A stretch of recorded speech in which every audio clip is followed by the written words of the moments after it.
You have a top 10 list, I'm told.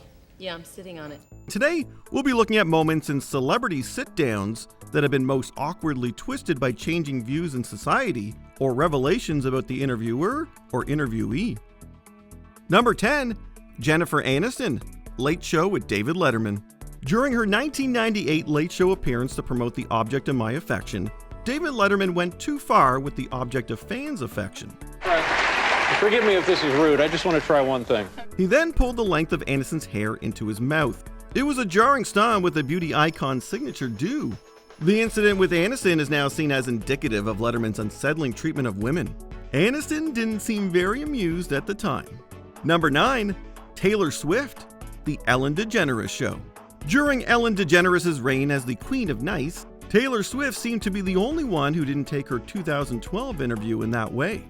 Referencing the pop star's prolific love life, DeGeneres eventually dragged Swift into a game where she would identify her exes in a photo slideshow. The audience laughed hysterically as Swift became visibly upset.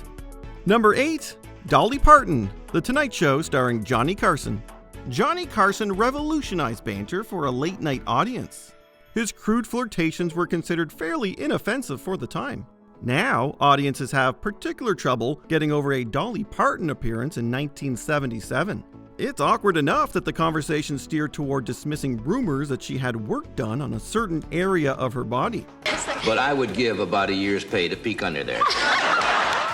With the racy chat's light tone, it's easy enough to accept the joke as a product of its time.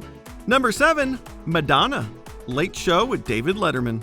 Madonna's 1994 appearance on The Late Show was controversial at the time, but maybe for the wrong reasons. Most of her record 14 censored F-bombs were in response to Letterman continuously joking about her sex life.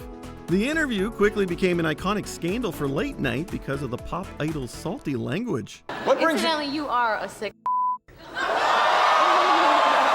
Number 6, Bill Cosby, Larry King Live. Bill Cosby's 2018 conviction for sexual assault permanently warped his legacy. While multiple women were coming forward with accounts of being drugged and assaulted, Cosby's 1991 interview on Larry King Live resurfaced. All boys from age 11 on up to death, we will still be searching for Spanish flowers. It's hard to imagine anything humorous about these comments, even for the time.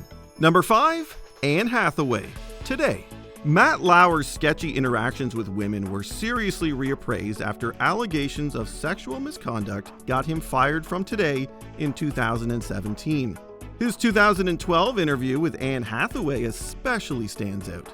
The future Oscar winner was promoting Les Miserables when Lauer immediately brought up her wardrobe malfunction at the movie's New York premiere. Just get it out of the way. You had a little wardrobe malfunction the other night. What's the lesson learned from something like that? He might have been noble in his criticism of the paparazzi, profiting off of people's vulnerability, but with her obvious discomfort, Hathaway seamlessly segued this discussion into her character of Fantine. Which brings us back to Les Mis, because that's what my character is. Number 4, Ricky Martin, 2020.